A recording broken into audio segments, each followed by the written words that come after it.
Salut! On espère que vous allez bien. Alors aujourd'hui, on va vous parler de l'homme qui a réussi à coucher avec la mère des dragons et la petite sirène. Je veux bien sûr parler d'Aquaman. Ça va Quentin, tu te sens prêt?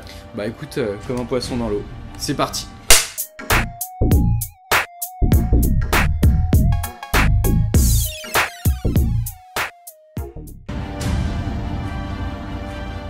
Alors donc Aquaman, c'est un film de super-héros qui est sorti en fin d'année 2018 en France, et c'est réalisé par James Wan, le réalisateur de Saw 1, des deux premiers Conjuring, ainsi que de Fast and Furious 7. On retrouve dans le film, au côté casting, Jason Momoa, qui joue Aquaman, Amber Heard, Willem Dafoe, ainsi que Patrick Wilson, qui jouait déjà pour James Wan dans les deux premiers Conjuring, et ça raconte l'histoire d'un homme ordinaire qui va devenir le dieu des sept mers. Alors moi mon avis, donc c'est un film que j'ai vraiment bien aimé, autant au niveau de l'histoire que graphiquement je l'ai trouvé assez beau, fidèle aux comics, et en plus de ça je trouve que ça relève quand même le niveau de ce qu'on a pu voir dans, juste avant Justice League. Je le cale moi à peu près au même niveau que Wonder Woman. Ouais. C'est vraiment un film que j'ai apprécié dans sa globalité. Je l'ai revu il n'y a pas très longtemps, peut-être un peu long sur une deuxième lecture, mais ça a été. Okay. Et toi? Et ben moi je me suis rarement autant fait chier. Donc pour un film qui se passe dans l'eau, j'ai largement préféré Le Monde de Nemo. J'ai eu l'impression de regarder Thor dans l'eau et j'avais pas aimé Thor, donc là j'ai pas aimé. Après je suis d'accord, il y a des effets spéciaux qui sont plutôt pas mal, mais pour moi ça reste de la bouillie numérique, étant donné que c'est censé se passer dans l'eau, donc qui dit eau dit fond vert à mort. Voilà. Après en point positif, Jason Momoa qui comme d'hab joue plutôt pas mal. Il a de la gueule, il est badass, y a pas de souci. Après, ouais, c'est pas du tout un film que je vais retenir. C'est réalisé par James Wan. Il change de registre et il passe au film de super-héros.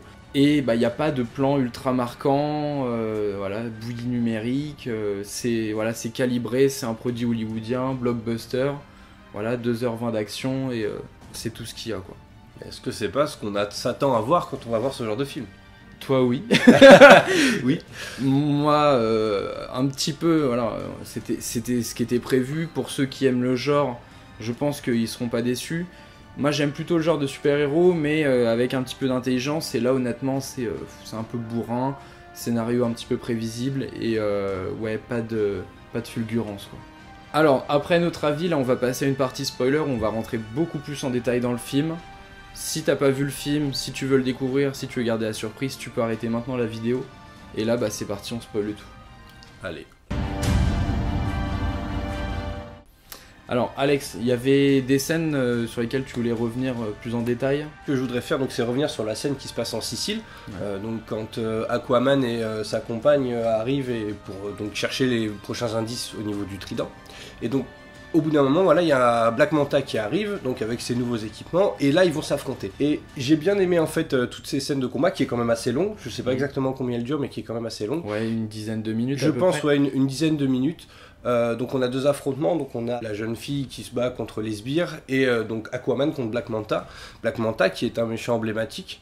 Et donc on voit là un affrontement qui est quand même assez violent, je dirais même d'égal à égal, voire Black Manta qui a l'avantage.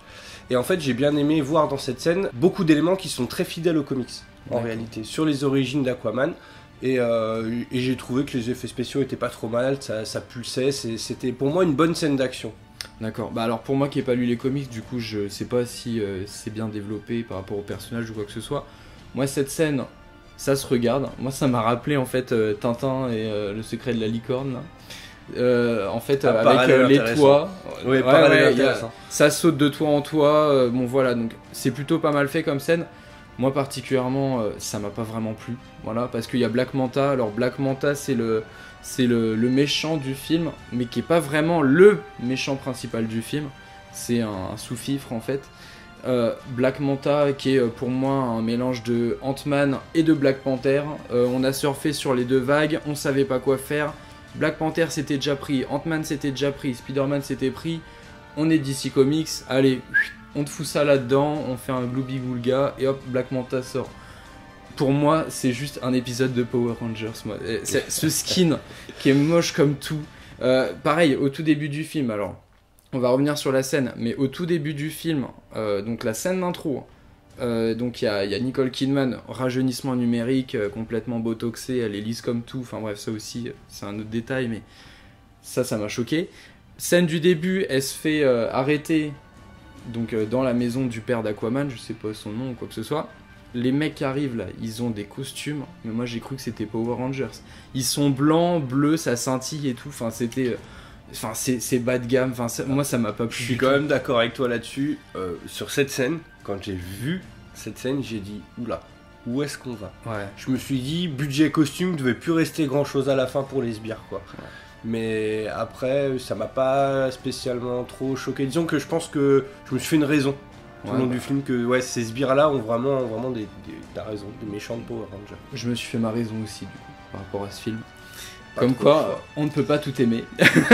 Non, moi après, globalement, j'aime bien le film, et notamment Black Manta, moi j'aime bien parce qu'il est vachement fidèle. Il est vachement fidèle à ce qu'il est sur le papier. Donc après, mais je comprends que quelqu'un qui ne connaît pas, son allure puisse choquer. Ouais. Parce que c'est un scaphandrier. C'est pas le méchant le plus badass du DC Comics Univers, ça je peux le comprendre. Par contre, pour moi, il est très réussi. Alors moi, une autre scène sur laquelle j'aimerais bien revenir, donc ça se passe un peu avant, c'est la première fois en fait qu'Aquaman arrive à Atlantis. Donc ils arrivent en module sous-marin. Et en fait, j'ai apprécié en fait ce côté Star Wars dans l'eau. Ouais. C'est une thématique qui revient quand même pas mal parce que il y a ça reprend beaucoup de codes du space opéra. Un peu comme dans La Menace Fantôme, du coup, quand il y a Qui-Gon et oui, Obi-Wan là qui vont. Voilà, ça m'a fait rappeler un peu ces scènes-là. En même temps, c'est tout à fait genre une ville qu'on aurait pu voir sur une planète, dans l'espace, etc. Et j'ai trouvé ça assez agréable à regarder, assez joli pour les yeux. Et en même temps, voilà ce petit côté SF que j'ai bien apprécié. Alors justement, là, ce que je vais mettre au crédit du film, c'est qu'il y a quand même des scènes qui sont magnifiques. Hein. Oui. Nous, on a pu le voir en IMAX. C'est beau. Ça, là-dessus, il n'y a pas de souci. Moi, ce qui m'a vraiment gêné dans ce film, c'est qu'il y a des moments quand même où ça pue le fond vert. Donc, ces scènes-là où ils entrent, donc c'est Atlantis, c'est assez beau, il n'y a pas de souci. Par contre, le reste, le méchant, là, on voit vraiment que c'est sa tête qui est incrustée sur un costume qui est fait en fond vert. Un peu comme dans les derniers Iron Man, là où on voit bien que c'est Robert Downey Jr. qui a inséré sur le costume d'Iron Man. Moi, en fait, c'est ces choses-là qui m'ont un petit peu posé problème. Après, voir des requins qui sont faits en fond vert, maintenant c'est bon, on est habitué, il n'y a pas de souci. Voilà, ils n'ont pas pu dresser des requins pour faire les scènes. Ça, il n'y a pas de souci. Mais par contre, le reste, moi, il y a quand même des fois, ouais, ça me pose un petit peu un souci. Parce que du coup, ça me sort du film. Moi, quand je vois vraiment, c'est du fond vert, ils ont tiré un drap et puis ils se sont mis devant, je trouve que là, ça commence à poser un problème. J'ai lu sur internet qu'il y en a beaucoup qui comparaient ça visuellement à un nouvel Avatar. Non, moi je suis désolé, ça m'a pas fait cette claque-là. Autant un Alita m'a plus transcendé là-dedans plutôt qu'un Aquaman. Je suis d'accord avec toi, j'irais pas jusqu'à le comparer à un Avatar. Après, moi, quand j'étais le voir au cinéma, j'ai pas spécialement été choqué par quelques erreurs au niveau fond vert que ce soit. C'est pas un gros point faible du film. Enfin, du moins, moi je l'ai pas remarqué. Le seul point faible que je connais, que je reconnais de ce film-là, c'est que l'histoire est quand même très bateau. Après, on n'y peut rien. C'est l'histoire d'Aquaman. C'est l'histoire qui a été écrite comme ça dans les comics. Ça, on n'y peut rien. Au final, je trouve que c'est une relecture du comics qui est plutôt réussie. Pour faire un petit point là-dessus, là où je suis quand même rassuré, c'est de voir le succès qu'a eu le film. C'est vrai. Il a fait plus d'1 milliard. Franchement, ça a rassuré beaucoup de gens. Parce que moi, le premier, hein, moi qui suis fan à la base du DC Universe, même si les films ont quand même pas mal bidé, ouais.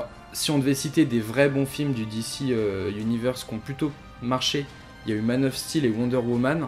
Batman contre Superman n'a pas tant marché que ça. Ça n'a pas été un échec, hein. Je crois qu'il avait fait 700 millions, mais ça n'a pas été un succès pour les studios. Moi, j'avais adoré ce film. C'est un film qui avait clivé. C'est un film qui avait clivé parce qu'il est sorti dans un moment où il y avait un contexte politique aussi, avec les attentats, tout ça. C'était assez particulier. Moi, c'est un film que j'ai plutôt aimé, contrairement aux autres, justement. J'avais détesté Justice League. J'avais détesté Suicide Squad.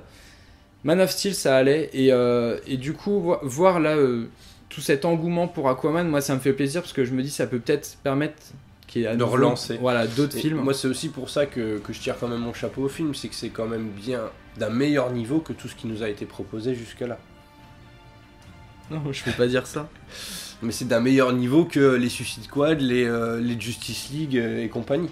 Non, je suis pas d'accord, mais non, je peux pas dire que c'est au niveau de Suicide Squad. J'étais pas déçu à un tel point, mais en même temps, j'en attendais pas grand chose avec Aquaman. J'étais tellement déçu des autres que du coup, Donc bon, ouais, au moins, il a perdu son âme d'enfant. Accordons-nous sur un désaccord. Alors, en conclusion, si t'aimes les Power Rangers, que tu aimes un film de 2h20 avec du gloubi-boulga numérique... Et que tu n'as pas le même avis que Quentin, fonce voir ce film. Voilà, c'est ça. Et aussi, si t'aimes Jason Momoa, parce que, voilà, il est sexy, blablabla, bon bah vas-y, regarde-le. Après, le reste, voilà. On va dire que c'est un film qui fait le café, quoi. C'est un film que tu peux regarder tranquille, soirée ciné, tu prends pas la tête, tu ramènes un McDo, tu ramènes un Burger King, et ça va passer. Bon, ce sera notre avis pour ce film. Voilà, un avis un petit peu plus partagé pour une fois, ça change un petit peu. Exactement. Et voilà, il faut tout pour faire un monde. Malheureusement. Bon, allez, on vous fait des bisous. Et puis, on vous dit à bientôt pour une prochaine. Allez, salut! Salut!